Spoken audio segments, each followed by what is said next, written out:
স্ক্রিনে যে নাম্বারটি দেখছেন এই নাম্বারটি চ্যানেল কর্তৃপক্ষের নাম্বার। এই নাম্বারে ইমেল এবং হোয়াটসঅ্যাপ আছে। আপনাদেরকে ভালো লাগলে স্ক্রিনশট দিয়ে একটা ছবি তুলে পাঠিয়ে দিয়ে আপনার সুপ্রিয় দর্শক আসসালামু আলাইকুম। জীবন গল্প অনুষ্ঠানের শুভেচ্ছা ও স্বাগতম জানিয়ে শুরু করছি আজকের পর্বটি। আপু, আপনি কেমন আছেন? হ্যাঁ ভাইয়া, ভালো আছি। আপনি কেমন আছেন? আলহামদুলিল্লাহ, আমি ভালো আছি। প্রত্যেকটা মানুষ আমাদের মিডিয়ার সামনে একটা আশা নিয়ে আসে। আপনার আশাটা কি একটু শুনতে পারি?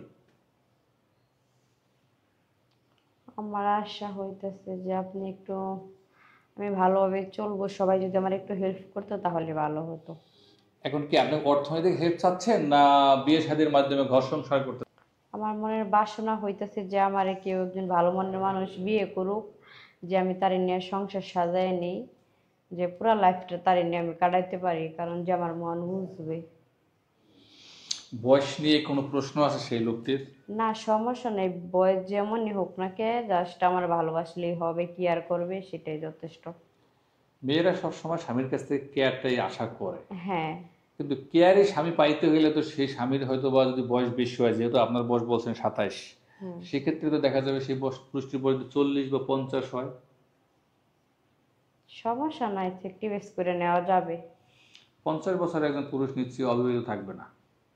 হ্যাঁ, অবশ্যই। তো সেই বিবাহিত পুরুষের সাথে আপনি একজন অবিবাহিত নারী বিয়ে করবেন? ব্যাপার না, এখন তো আমার পরিস্থিতি খারাপ, কারণ পরিস্থিতিতে অস্বীকার মাইনা নিতে হবে। এই জন্য একটু স্যাক্রিফাইস করতে চাচ্ছেন। হ্যাঁ। আচ্ছা, আপনার লেখাপড়া সম্পর্কে একটু জানতে চাই। আমার লেখাপড়া হচ্ছে আপনার মেট্রিক পর্যন্ত লেখাপড়া করছিলাম, তারপরে লেখাপড়া করতে পারি নাই। বাবা নেই তো, আর মা একলা একলা সব কিছুর খরচ দিয়ে চালাইতে পারে না। চালাইতে পারে না। তো গ্রামে আপনি দেখতেছেন মাসাল্লাহ অনেক সুন্দর একটা মেয়ে, গ্রাম থেকে কি বিয়ের প্রস্তাব আসে নাই? কেন সেখানে বিয়ে হলো না? বিয়ের প্রস্তাব তো আসছে, এখনো আসে, কিন্তু দেখা যাইতেছে আমার তো বাবা নেই।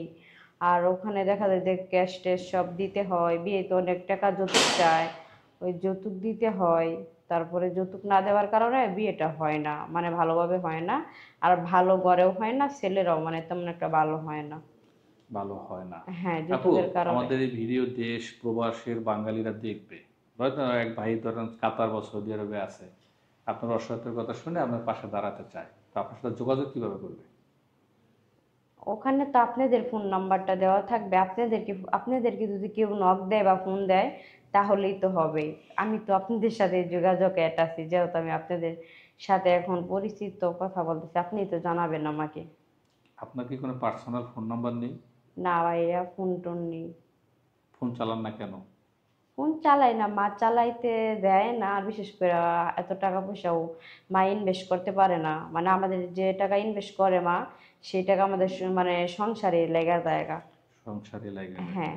যাক, ভালো বলছেন। দর্শক, স্ক্রিনে যে নাম্বারটি দেখছেন এই নাম্বারটি চ্যানেল কর্তৃপক্ষের নাম্বার। এই নাম্বারে ইমেল এবং হোয়াটসঅ্যাপ আছে। আপনাদেরকে ভালো লাগলে স্ক্রিনশট দিয়ে একটা ছবি তুলে পাঠিয়ে দিয়ে আপনার বয়স, বর্তমান ঠিকানা, কি করেন জানিয়ে ভয়েস করে রাখবেন। আমি পরবর্তীতে আপনার সাথে যোগাযোগ করে নেব। অযথা কল দিয়ে কেউ বিরক্ত করবেন না।